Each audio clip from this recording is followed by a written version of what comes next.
We start in Yau Ma Tei. What do we have today, Joyce? When it comes to choosing bridal wear for the big wedding day, apart from the signature white wedding gowns, many of us will also be on the hunt for traditional Chinese wedding gowns. To me, Chinese bridal wear is an art. So let's go find out all the small details and the meanings behind it. I've always wondered what is behind this traditional outfit. Known as a canvas for storytelling in Chinese culture, the meticulous details of this craft is fascinating. Let's find out more. Hi, Miss Lan. Hi, how are you? Could you tell us more about Kuan Kwa? Sure. Kuan Kwa is a two-piece Chinese culture wedding set embroidered with patterns such as dragons and phoenixes on it. And Kwa refers to the top, the jacket, and while the Kuan refers to the skirt. So together it's like Kuan Kwa. Yes, exactly. So where did Kuan Kwa actually come from? Well, Kuan Kwa was from the Chinese Ming to Qing dynasty as the royal wedding dress. The patterns of dragons and phoenixes were limited to royal use. So nowadays it become a common outfit for ladies at special and important occasions and the brides for weddings. So why do you think Kuan Kwa is still so popular in modern day weddings? Well, Kuan Kwa inherits some of the most important Chinese wedding cultural value. And this custom has been passed on from one generation to generation. Kuan Kwa also symbolize the virtue and the elegance. So it is still a proper outfit for the brides. And that's why it's still very popular. So I'm curious, how did you get into the Kwa business? It was my granddad. He established this shop in 1946. It was not actually concentrated in the Kuan Kwa, but a mix of some bed setting curtains in Guangzhou and the southern part of China. And then my father inherited the business and he concentrated on the Kuan Kwa business. Around 1960, he moved to Hong Kong and started the first shop in Wan Chai. The reason I took over the business is in around 1997 and 1998. Hong Kong was facing a severe economic downturn, and I decided to come back for the family business. So how long did it take to make the Kwa? Normally, I use up one single person to sew the Kwa. It takes about 1 year and 1.5 years, for one set of garb. One person, one Kwa. So they dedicate 1.5 years to make it. So why did you decide to bring Western wedding gowns in? It's mainly because of the customer. I started up the business 12 years ago for the Western part.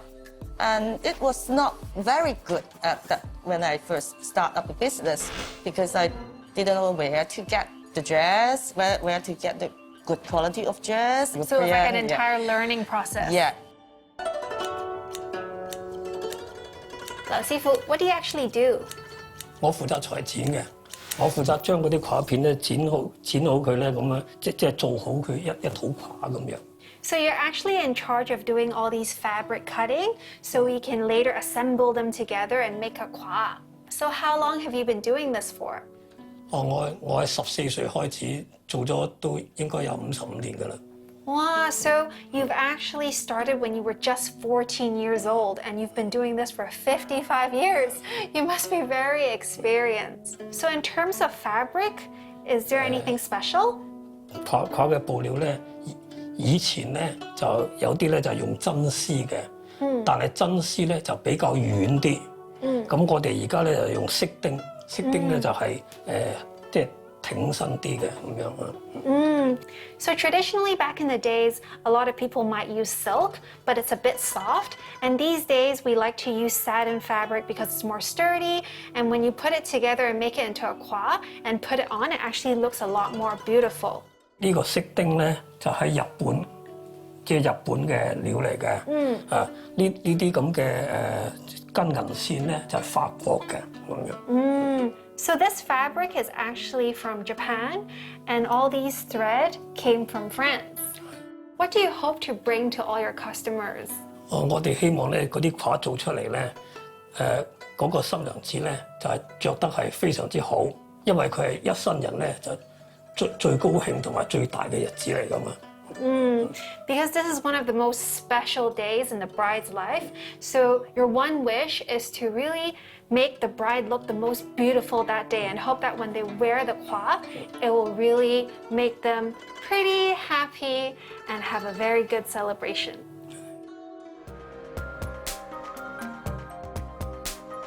Hi, Nian. Hi, Joyce. Why did you choose to wear kwa on your big day? I've attended a few weddings of my friends and relatives before, and all the brides, they chose to wear kwa in the morning for Chut Moon.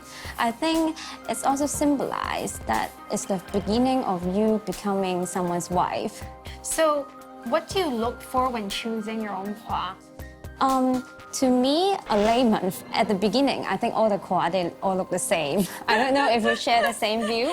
After I visit the shop, I finally realized there are certain type of kwa. For example, there are kwa wong, which is 100% covered by the embroidery, and also kwa hao, it's like 80%, and then fok is 60%, and so on. And there are also different color of kwa.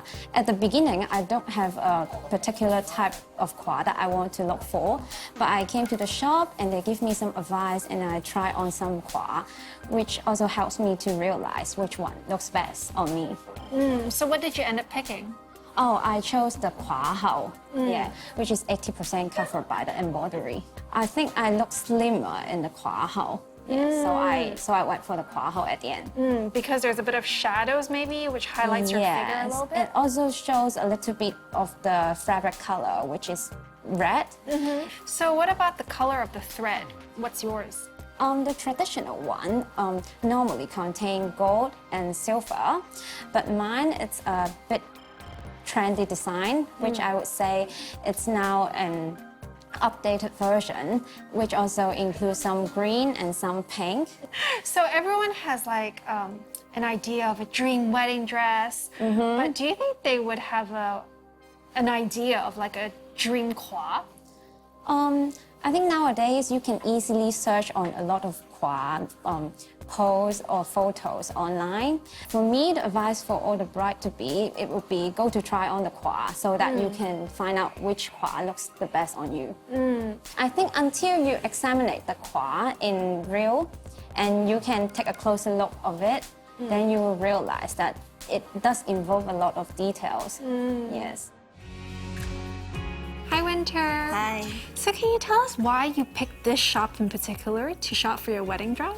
I can find everything I want here, from the wedding gown to the traditional kwa, and my mom's and mother-in-law's dresses to my sister's dresses. I can find everything here. So when looking for a wedding dress and when looking for a kwa, is there any similarities and differences in what you look for? I think people usually spend more time and effort finding the dream dress because there are too many styles, like mermaid, or they want a princess-like wedding gown. But in terms of kwa, there's just a few styles, so we spend less time. So the most important thing in choosing a kwa is the quality of the kwa, and also the size of the kwa. Yeah. Do you think that's also the reason why a lot of people will have dream wedding dresses instead of like, let's say, a dream kwa? Yes, but nowadays, actually, they have more fashionable or modern style of kwa, like pink or orange, so people can actually have their personalized kwa, like their dream dress. Did you get your kwa tailor-made? Yeah. Oh, okay. So you didn't think about just renting one, you still want it very personalized? Yes. I think both dresses are important to me because when you think about your wedding, you wear kwa in the morning and your wedding gown in the rest of the time. You have to pick both dresses with caution because it actually plays similar role in your wedding.